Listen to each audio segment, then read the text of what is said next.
They say in federal prison, you either roll with a car or you don't last long. You got the Bloods, the Crips, the Aryan Brotherhood, the Mexican Mafia, the soldiers of Aryan culture. Everybody's got a team, a flag, a cause. And they all got one thing in common: numbers. In the feds, numbers mean power, and power means protection. But what happens when you get none of that? That's when you become what they call an independent. 13 years is how long today's guest spent in that world. 13 years inside some of the hardest federal prisons in the country, standing alone, fighting alone, surviving every fucking day alone. But he didn't fold, nor did he break. Today's gonna break down what it means to walk the yard as an independent. No fairy tales, no sugarcoating, just blood, time, and real prison politics. You won't hear this on mainstream media, and you won't read it in some article. This is DOC TV Unleashed, and this is the story of the man who walked the yard without a flag and lived to tell about it.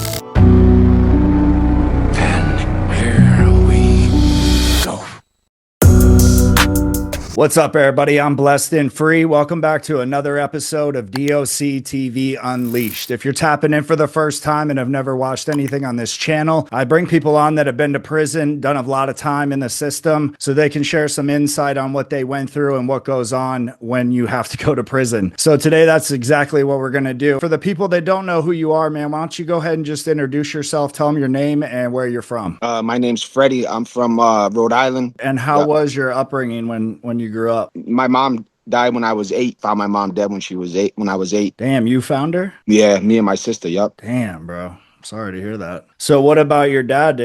Was he in the picture? Yeah, my dad was there, bullshit life, basically. My dad's a good dude, but kind of how it is, just he's a man, When you were growing up, do you think losing your mom kind of steered you in the wrong direction later on in life? I mean, I was already kind of wild, but, definitely after that, I was, way worse, How old were you when you first got in trouble? 11. I went to juvie when I was like 11. Then I got out or whatever, did like a weekend, then from there out, it was just in and out until I was 18, then end up in adult jail, prison, then to the feds when I was 24, came home when I was 37. Were you like using drugs at all when you were? Yeah, yep, I did. I sold drugs, did drugs, oxys, stirred me down that path. Did you do a state bid and then a federal bid, or did you I did some state time, like a year. I had a delivery of heroin and marijuana. That was state. And then just a bunch of bullshit,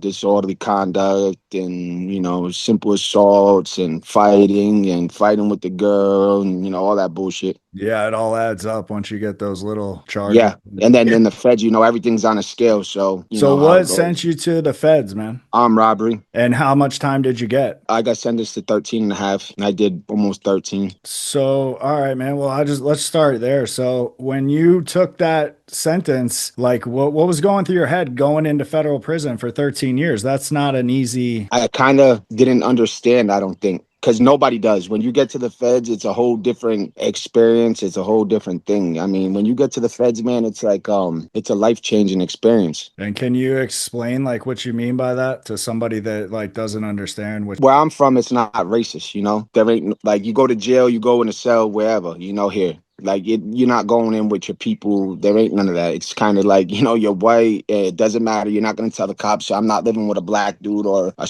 Hispanic dude. You're going in where they put you. The cops run the jails out here, and the prisons out here. In the feds, we run shit, basically. You know what I mean? They lock the doors, especially when I first went in. It was way different. There was only one cop working. There wasn't two cops working. I was in Canaan when the cop got killed. And that was crazy, What did they do in federal prison when a cop gets killed? Like, what is the next, 24 hours look like? We didn't come back out for I already know.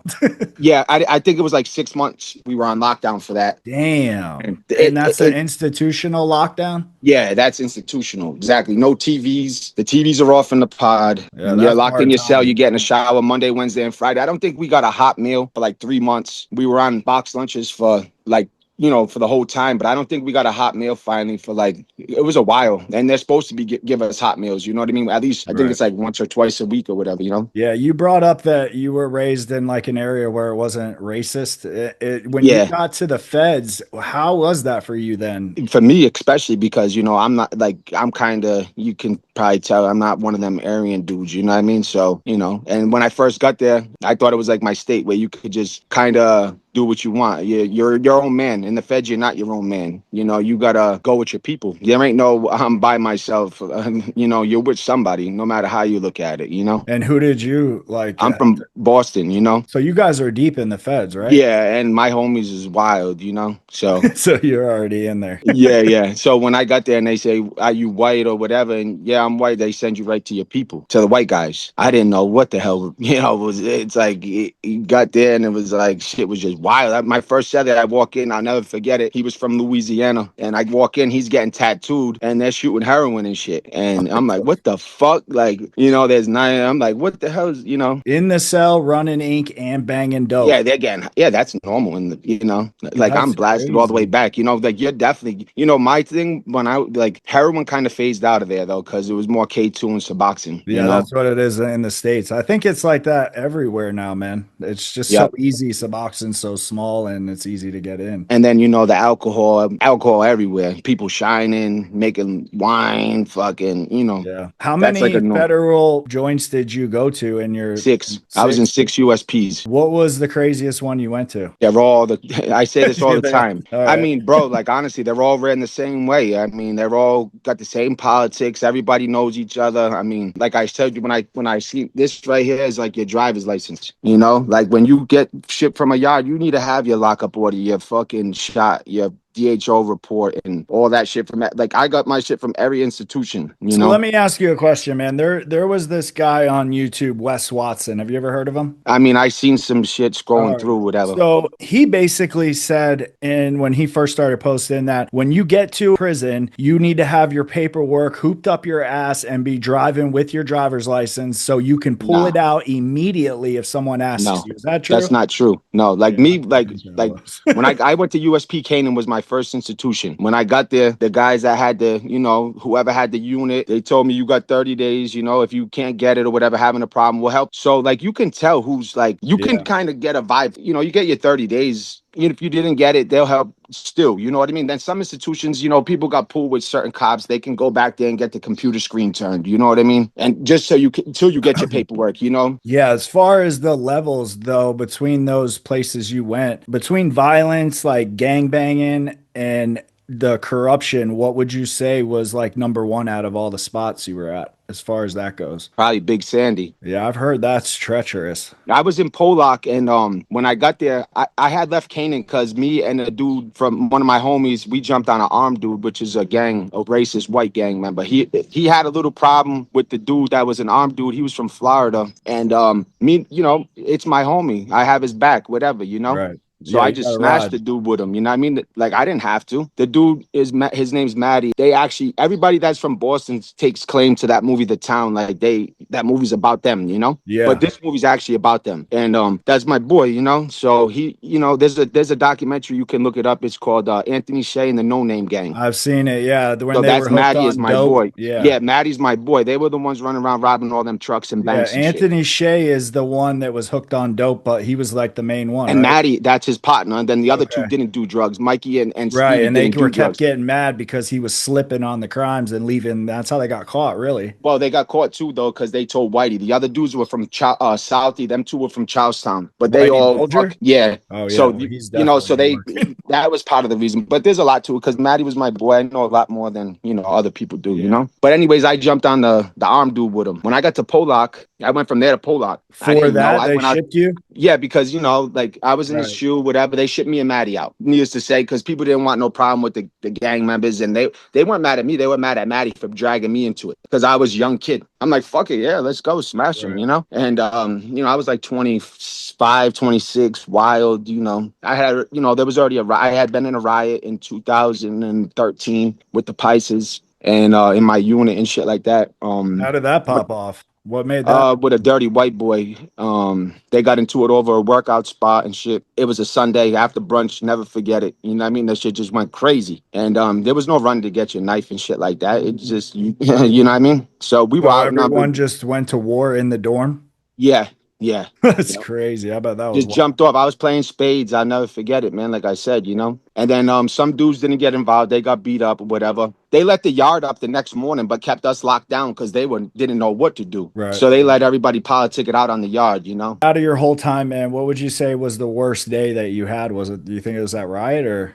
I think when it's like when you're in the middle of something where like you're in a standoff is way more worse than that. When it just happens, it happens. Fuck it. You know what I'm saying? Yeah. You get Yeah. what I'm saying? It Yeah. ain't no thinking about nothing. Yeah. You got to just go then. You have no time to really think about what's happening in front of you. You just kind of react. Yeah, but when you have to put in work the next morning and you just got to sleep on it all night, that's pretty shitty. You know what I mean? Yeah. Like all night, all day, you're like, oh fuck. You know what I mean? In the morning, especially when you don't know, like when you're brand new, you don't know what it's 2-on-1. It's pussy shit. Everybody knows, but the guy getting beat up. That's what I've heard is there's no one-on-ones hardly. No, And they're that's, it. With your own people, you definitely can fight. You know what I mean? But like with me, like I had the unit long time and shit like that. Like, I would let motherfuckers fight if, with the homies and shit like that, yeah, they could fight, you know what I'm saying? But like, yeah, like I'm not letting none of my people fight with no blacks and because it's never you're not gonna win because like, if we beat them up, it's a they're gonna feel war. some type of way, vice versa. Then everybody's walking around on edge and How do you think from being in federal prison and dealing with racial politics, has that affected you now? Like your mind?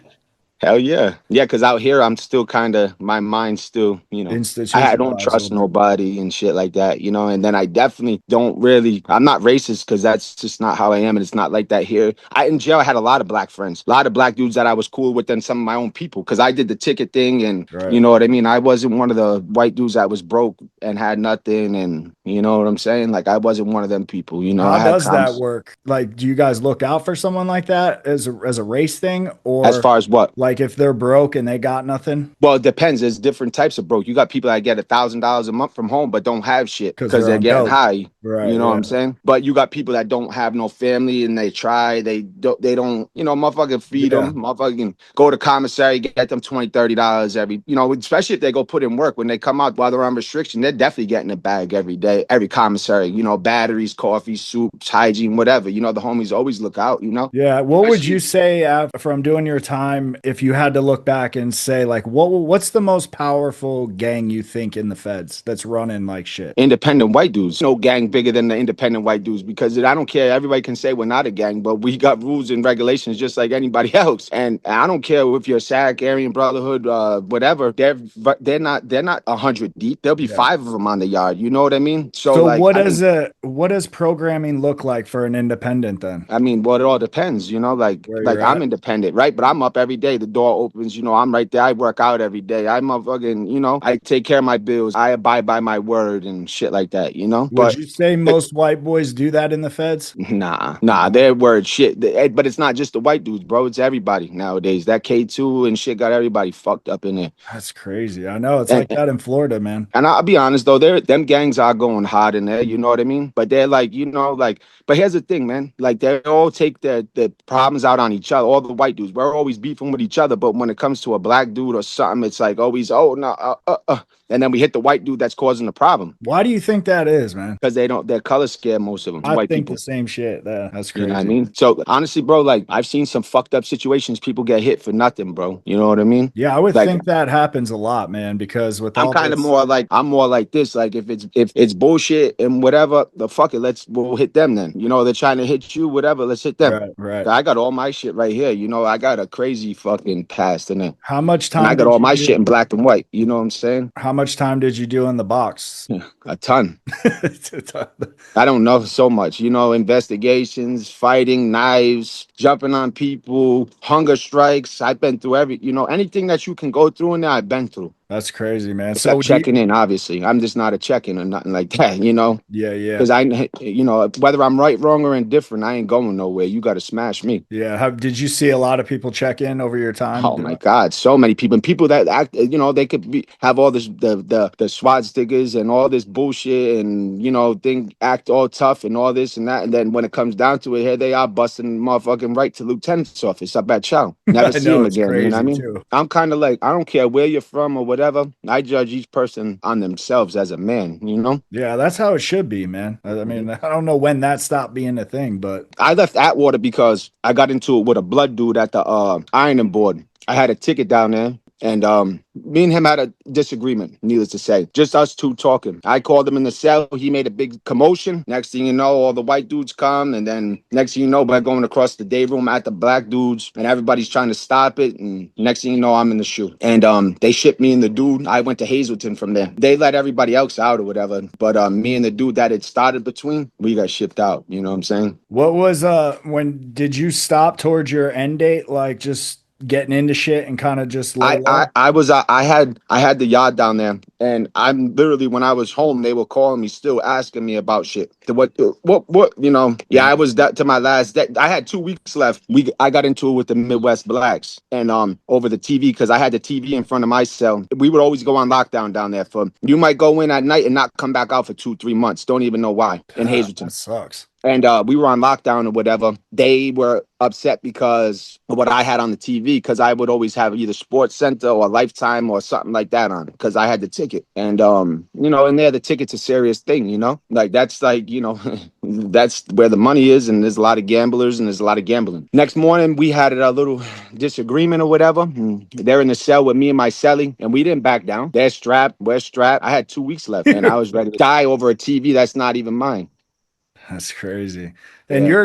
you're out of the halfway house or you're still in Yeah, it? I'm home. Yeah, I'm home, bro. I work. I got my license. I got my car. I'm doing good. So for I somebody like that's been to prison and getting out and like, is struggling a little bit, what would you say to like advice for them, man? Because just to obviously you're doing good. So Yeah, bro, honestly, man, I just wake up every day and I just go about my day, man. I just go to work every day. I get up and I go to work every day, sometimes 7 days a week, sometimes 12, 13 hours a day. Cause I'd rather be there doing this than rather be in there. I don't ever want to have to get on the airplane in shackles again and flying across the country, going to Oklahoma City. I'm very OCD about like brushing my teeth, deodorant. Like I'm very like, and bro, that's all that shit I crazy. can just, because you're in SAG, there ain't no deodorant. I'm going to put in work. I'm putting deodorant up my ass, breaking it up, putting it in a Take glove it and with whooping you that. You know what I to mean? the Yeah, like, you know what That's I'm saying? crazy. Like, yeah, like Dude, it's I was serious. crazy you say that. I was just in the car yesterday with my girl, and I was like, you know what?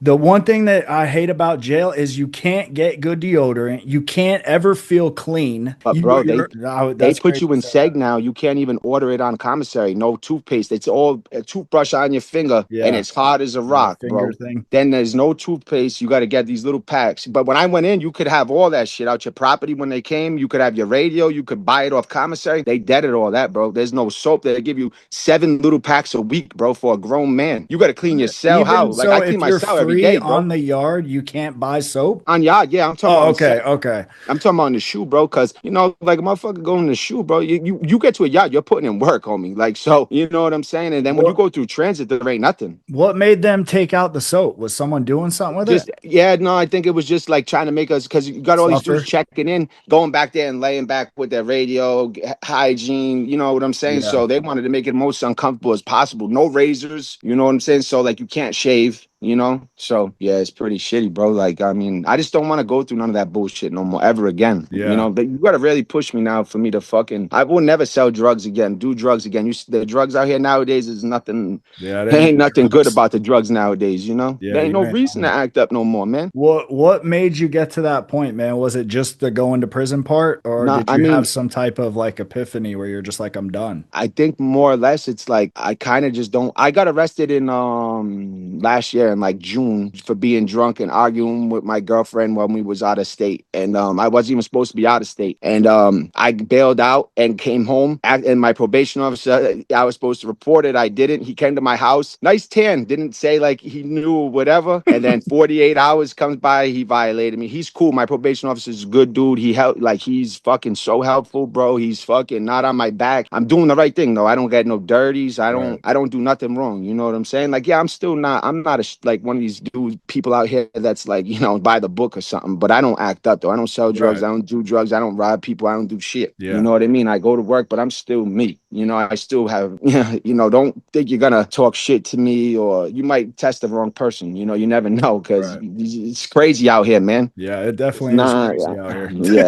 Yeah. The world's way different, man. The thing is if I can make it, bro, this is like real shit. If I can come out here and do it and get by and have a normal life, bro, anybody can. I got mental health issues. I got all that shit too, man. You know what I'm saying? I got the same shit just like everybody else, man. And it's like, if you don't, I mean, I just don't want to see them walls again. It's not an FCI or a camp or something where I was, you know. I was in a serious, 13 years in the USP, bro. And the feds ain't nothing like the state, bro. I don't give a fuck what state you was in. It's nothing like that. You know what I mean? So that's what everybody says that's been to a USP, man. There's bro, they nothing politicking on somebody every day about something. People getting hit for going to the office without somebody. It's people getting hit for nothing, man, just because you got more than the next man. That's hating, though. That ain't even like, that's straight hate. At an all-time high. I don't care what the next man has. I care about what I have, bro. Yeah, facts, man. You know, I don't know, man. I got a lot of homies up there right now still that ain't never coming home, and they're good dudes, man. They don't deserve what they got. And I know if I fuck up, I already was career criminal. Like, I might not come home,